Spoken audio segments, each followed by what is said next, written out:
തങ്ങൾക്ക് വേണ്ടി ആരും കരയണ്ട, തങ്ങൾ LDF-ൽ തുടരുമെന്നാണ് ജോസ് കെ മാണി തൻ്റെ നയം വ്യക്തമാക്കിയിരിക്കുന്നത്.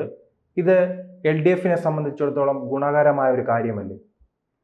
കാരണം ജോസ് കെ മാണി മുന്നണി വിടുകയാണെങ്കിൽ UDF വരുമെന്ന് ഉറപ്പ് ആയിട്ടും LDF-ന് അറിയാം. മുന്നണിയുടെ ചെയർമാനായിട്ടുള്ള മുഖ്യമന്ത്രി പിണറായി വിജയൻ അദ്ദേഹത്തിന് അറിയാം. അതുകൊണ്ടാണ് സമ്മർദ്ദ തന്ത്രങ്ങളിലേക്ക് വരുന്നത്. വളരെ മോശമായൊരു സമ്മർദ്ദ തന്ത്രം. ആര് മുന്നണി വിടുമോ അവർക്കൂടെ വാഗ്ദാനങ്ങളാണ്. ഇപ്പോൾ ഫേസ്ബുക്ക് പോസ്റ്റിൽ പറഞ്ഞ എന്താ, റോസ്റ്റ് അഗസ്റ്റിനും ഒരു നാരായണൻ എന്ന് പറയുന്ന MLA നമ്മൾക്ക് ചില സാഹചര്യങ്ങളിൽ ഗവൺമെൻറ്റിൻ്റെ കൂടെ നിന്നു. അപ്പോൾ ഇദ്ദേഹം ദുബായിൽ നിന്ന് പറഞ്ഞിരിക്കുന്ന എന്താ, മുന്നണി മാറ്റത്തിന് ചില സാഹചര്യങ്ങളുണ്ട് എങ്കിൽ മാറും, നമ്മുടെ കാര്യങ്ങൾ അവഗണിക്കുന്നു LDF ഗവൺമെൻറ്. പാലയും കോട്ടയും എല്ലാം കേരള കോൺഗ്രസ് മാണി ഗ്രൂപ്പ്, ജോസ് കെ മാണിയുടെ പാർട്ടി വൻ പരാജയത്തിലേക്ക് പോയി. ഇപ്പോൾ മുന്നണിയിൽ നിന്ന് അവർക്കൊരു നേട്ടവും ഉണ്ടായിട്ടില്ല. അവർ മത്സരിച്ച പാലായിലായാലും പൂഞ്ഞാറിലായാലും ഇടുക്കിയിലായാലും നമ്മുടെ എവിടെയൊക്കെയാണോ അവരുടെ മേഖലകളിൽ മത്സരിച്ചിടത്തൊന്നും വിജയിച്ചെത്തുവാൻ ലോക്കൽ തലങ്ങളിൽ CPM LDF സഹകരിച്ചിട്ടില്ലെന്നുള്ളൊരു ആരോപണമാണ് ജോസ് കെ മാണിക്കുള്ളത്. അധികാരത്തിൽ നിന്ന് പല കാര്യങ്ങളും ജോസ് കെ മാണി ചോദിച്ചിട്ട് കൊടുത്തില്ല. ഉദാഹരണത്തിന് അദ്ദേഹത്തിൻ്റെ അച്ഛൻ്റെ സ്മാരകം നിർമ്മിക്കുവാൻ 25 സെൻറ്റ് ഭൂമി തലസ്ഥാനത്ത് വേണോ? എന്തു വിരോധാഭാസമാണ്. എല്ലാ നേതാക്കന്മാരും തലസ്ഥാനത്ത് പ്രതിമകളും ട്രസ്റ്റുകളും ഉണ്ടാക്കിയ ഇവിടുത്തെ ഗവൺമെൻറ്റിൻ്റെ വികസനത്തിന് ഭൂമി വേണ്ടേ? ഇപ്പോൾ ഉദാഹരണത്തിന് DRDI പോലുള്ള ബ്രഹ്മോസിന് ഭൂമി ഏറ്റെടുക്കാൻ സർക്കാരിന് കഴിയുന്നില്ല. സർക്കാരിന് എയർപോർട്ട്, സുരേഷ് ഗോപിയെ സംബന്ധിച്ചിടത്തോളം അദ്ദേഹം പലതവണ പറയുകയാണ് പല വികസന പദ്ധതികൾ കേരളത്തിൽ കൊണ്ടുവരാൻ വേണ്ടി ശ്രമിക്കുമ്പോൾ ഇവിടെ സ്ഥലം അനുവദിക്കുന്നത് വേറെ ഉണ്ട്. എയർപോർട്ടിന് സ്ഥലം ഇനിയും വേണം. 48 ഏക്കറും കൂടി കിട്ടിയാൽ മാത്രമേ ശംഖുമുഖം ഇൻ്റർനാഷണൽ എയർപോർട്ടിന് ബോയിങ് പോലുള്ള വിമാനങ്ങളോ ചരക്ക് വിമാനങ്ങളോ ഇറങ്ങുവാൻ റൺവേ വീതി കൂട്ടണം. മാൾസെൻസിൻ്റെ അപ്പുറത്തും ഇപ്പുറത്തെ സൈഡ് വള്ളക്കടവിൻ്റെ സൈഡിലും തൊടുന്നില്ല. കാരണം വള്ളക്കടവ് സൈഡിൽ തൊടാൻ നോക്കൂല. കാരണം അവരുടെ അത്രയും കോളനി പോലെ വീടുകളാണ്, റെസിഡൻസ് ഏരിയ. അവർ കളക്ടറോ ആരെങ്കിലും സർവേക്ക് ചെല്ലുമ്പോൾ അവരെല്ലാം ചെല്ലും. അതേസമയം അപ്പുറവും അതുപോലെയാണ്, വെട്ടുകാട് അടുപ്പിച്ച് വരുന്ന ഏരിയയാണ്. അപ്പോൾ ഇതെല്ലാം ന്യൂനപക്ഷ സംരക്ഷണങ്ങളായി കേരളത്തിലേക്ക് ഗവൺമെൻറ് മാറിക്കൊണ്ടിരിക്കുന്നു. ആലോചിക്കണം, വീട്ടിലെ നോട്ടെണ്ണണ മെഷീൻ ഉണ്ടായിരുന്നൊരു പാർട്ടിയാണ് കേരള കോൺഗ്രസ് എം. അഴിമതി അങ്ങേയറ്റത്തെ അഴിമതിയാണ്. കഴിഞ്ഞ തെരഞ്ഞെടുപ്പിന് മുമ്പേ അവർ ഈ നോട്ടെണ്ണൽ യന്ത്രത്തിൻ്റെ പേരിൽ അസംബ്ലിക്കകത്ത് മേശയുടെ മുകളിൽ കയറി നിന്ന് കമ്പ്യൂട്ടറും എല്ലാം കൂടി വലിച്ചെടുത്ത് ദൂരെ എറിഞ്ഞ് കണ്ടില്ലേ കസേര മറിച്ചിടുന്നത് പോലെ. കുട്ടികൾ സ്കൂളിൽ പോലും ഇങ്ങനെ അലിമ്പ് കാണിക്കാറില്ല.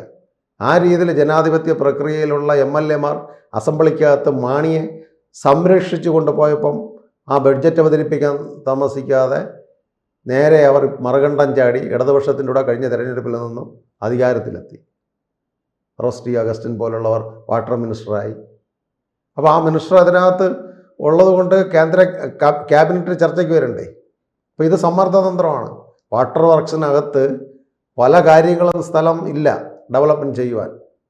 അവിടുത്തെ 25 സെൻറ്റ് ഭൂമിയാണ് കൊടുക്കാമെന്ന് പറഞ്ഞിരിക്കുന്നത്. അപ്പോൾ ഇങ്ങനെ രാഷ്ട്രീയക്കാർക്കെല്ലാം തലസ്ഥാനത്തിൻ്റെ ഭൂമി പിച്ച് പങ്കുവച്ചാൽ തലസ്ഥാനത്തിൻ്റെ വികസനത്തിന് പദ്ധതി രേഖയായിട്ട് വരുമ്പോൾ ഇപ്പോൾ പ്രധാനമന്ത്രി വരുന്നു, അതിന് സ്ഥലങ്ങൾ വേണം, പദ്ധതിയുണ്ട്. അദ്ദേഹം 23-ാം തീയതി തിരുവനന്തപുരത്ത് ഡിക്ലെയർ ചെയ്യും. ഇവിടുത്തെ ഭൂമികളെല്ലാം ട്രസ്റ്റുകളും ഇവിടുത്തെ ഭൂമികളെല്ലാം പ്രതിമകളുമായി മാറിക്കൊണ്ടിരിക്കുന്നു. ആ ലൊക്കാലിറ്റി തന്നെ എടുത്തു നോക്കാം. എവിടെയെല്ലാം സ്ഥലങ്ങൾ CH Muhammad Koya foundation UDF ഇരുന്നപ്പോൾ അവർക്കൊരു ഹാളും കാര്യം നന്ദാവനത്ത്. അതുപോലെ പല പ്രദേശങ്ങളിൽ കരുണാകരൻ സ്മാരകത്തിന്, ഇങ്ങനെ VS മറ്റേ അച്യുതമേനോൻ സ്മാരകത്തിന്, EMS നമ്പൂതിരിപ്പാട് സ്മാരകം, AKG സ്മാരകം. തലസ്ഥാനത്ത് സ്മാരകങ്ങൾ മാത്രം മതിയോ? ഡെവലപ്മെൻറ്റ് വേണ്ടേ? ഇതെന്തോന്നാണ് ഈ സർക്കാർ കാണിക്കുക? ഇവരുടെ കുടുംബ സ്വത്തുകളാണ് ഈ ഭൂമികൾ. ഇവിടുത്തെ രാജഭരണം തീർന്നതിന് ശേഷം ഭൂമികളെല്ലാം ജനാധിപത്യത്തിന് വിട്ടുകൊടുത്തു. അത് ഇവിടുത്തെ ഡെവലപ്മെൻറ്റിന് വേണ്ടിയാണ്. അതുപയോഗിക്കാതെ എൻ്റെ അച്ഛൻ്റെ പ്രതിമ വേണം, എൻ്റെ അച്ഛന് സ്മാരകം വേണം, ഇങ്ങനെ കേരളത്തിലെ പൊളിറ്റീഷ്യനെല്ലാം മൺമറഞ്ഞു പോയ നേതാക്കൾക്ക് വേണ്ടി സ്മാരകങ്ങളും പ്രതിമകളും ചെയ്താൽ ഈ കേരളത്തിൻ്റെ അവസ്ഥ എവിടെയായിരിക്കും? ഇതിനൊരു അറുതി വരുത്തണം, അല്ലാതെ അത് നിവൃത്തിയില്ല. അപ്പോൾ ഇതെല്ലാം പറഞ്ഞപ്പോൾ മുന്നണിയിൽ നിന്ന് മാറുമെന്ന് പറഞ്ഞപ്പോൾ സമ്മർദ്ദ രാഷ്ട്രീയത്തിൽ അദ്ദേഹം അവിടെ ഇരിക്കുന്നു. വീണ്ടും അല്ല, ഇത് ഇങ്ങനൊരു രാഷ്ട്രീയ മാറ്റം നിലവിൽ പരാജയങ്ങൾ മാത്രമാണ് കേരള കോൺഗ്രസിനെ സംബന്ധിച്ചിടത്തോളം കുറച്ചു നാളുകളായി നാം പരിശോധിച്ചാൽ കാണുന്നത്. പാലയിൽ പരാജയപ്പെടുന്നു, പാല മുനിസിപ്പാലിറ്റിയിൽ പരാജയപ്പെടുന്നു, അവിടെ വാർഡിൽ പരാജയപ്പെടുന്നു, MP സ്ഥാനം നഷ്ടമാകുന്നു. അങ്ങനെ പരാജയങ്ങൾ ഏറ്റുവാങ്ങി LDF-ൽ നിൽക്കേണ്ട ആവശ്യകത ഇപ്പോൾ ഈ കേരള കോൺഗ്രസിനുണ്ടോ? നിന്നല്ലേ ഒക്കുള്ളൂ. LDF-ൽ UDF-ലോ കേരള കോൺഗ്രസ് നിന്നില്ലെങ്കിൽ നിലനിൽപ്പില്ല കേരള രാഷ്ട്രീയത്തിൽ. ഇനി അങ്ങോട്ട് മാണി സാറിനെ പോലെ ബുദ്ധിയും കാര്യങ്ങളൊന്നും മുന്നണി രാഷ്ട്രീയത്തിൽ പ്രയോഗിക്കാൻ ഇവർക്ക് അറിഞ്ഞുകൂടാ, ഇവർക്ക് ആ തന്ത്രങ്ങളും അറിഞ്ഞുകൂടാ. അതുകൊണ്ടാണ് ഈ മുന്നണി രാഷ്ട്രീയത്തിലേക്ക് മാറാമെന്ന് ജോസ്കോ മാണി ദുബായിലിരുന്ന് ഒറ്റയ്ക്കൊരു തീരുമാനമെടുത്തു. അപ്പോഴാണ് അവരുടെ മന്ത്രിയും വേറൊരു MLA-യും പറയണം, അങ്ങനെ അദ്ദേഹം ഒറ്റയ്ക്കെടുത്ത് തീരുമാനം എടുത്താൽ നമ്മൾ അടുത്ത വർഷത്ത് തന്നെ താങ്കൾ പോകാൻ പറയും. അപ്പോൾ വീണ്ടും ഇവിടെ കേരള കോൺഗ്രസ് വളരെയാണ്. വളരും തോറും വളരുന്ന പാർട്ടിയിൽ നിന്ന് പണ്ട് തമാശ രൂപത്തിൽ കരുണാകരൻ സാറ് മന്ത്രിസഭയിൽ ഉണ്ടായിരുന്നപ്പം ഒരു MLA ഉണ്ടായിരുന്നു, CD ഹാജി, നല്ല ഫലിതം പറയുന്ന MLA. അദ്ദേഹം പറയുമായിരുന്നു വളരും തോറും വളരുന്ന പാർട്ടി. അതിനെ ഉദ്ധരിച്ചുകൊണ്ട് മാണി സാറും പറഞ്ഞു വളരും തോറും വളരുന്നു. ഇപ്പോൾ എത്ര കേരള കോൺഗ്രസ്സായി? ആൻ്റണി രാജു കേരള കോൺഗ്രസ്, വർഗീസിൻ്റെ കേരള കോൺഗ്രസ്, ജോസഫ് ഗ്രൂപ്പിൻ്റെ കേരള കോൺഗ്രസ്, ജോസ്കോ മാണിയുടെ കേരള കോൺഗ്രസ്, പിന്നെ ഇടുക്കി കേന്ദ്രീകരിച്ചൊരു കേരള കോൺഗ്രസ് ഉണ്ട്. 9 കേരള കോൺഗ്രസ് ഉണ്ട് ഈ കേരളത്തിൽ. ഇതിൽ പ്രബലമായ കത്തോലിക്ക സമുദായം പിന്തുണ കൊടുക്കുന്നത് ജോസഫ് ഗ്രൂപ്പിനും ജോസ്കോ മാണി ഗ്രൂപ്പിനും. ഇപ്പം അവസാനമായിട്ട് അറിയാൻ കഴിയുന്നത് കേരള രാഷ്ട്രീയത്തിൽ മത ഇടപെടണം. ഇവരാണ് ഭാരതീയ ജനതാ പാർട്ടി വർഗീയ പാർട്ടി എന്ന് പറയുന്നത്. അരമനയിൽ നിന്ന് നിയന്ത്രിക്കുകയാണ് UDF-ൽ പോകുന്നത്. എല്ലാം ദുബായിൽ വെച്ചാണ് ചർച്ച. ഉടനെ VD ശശിയും ദുബായിൽ പോയി. ഈ സന്ദീപ് വാര്യരും ഭാരതീയ ജനതാ പാർട്ടി വിട്ടത് ദുബായിലെ വിരുന്നിലാണ്.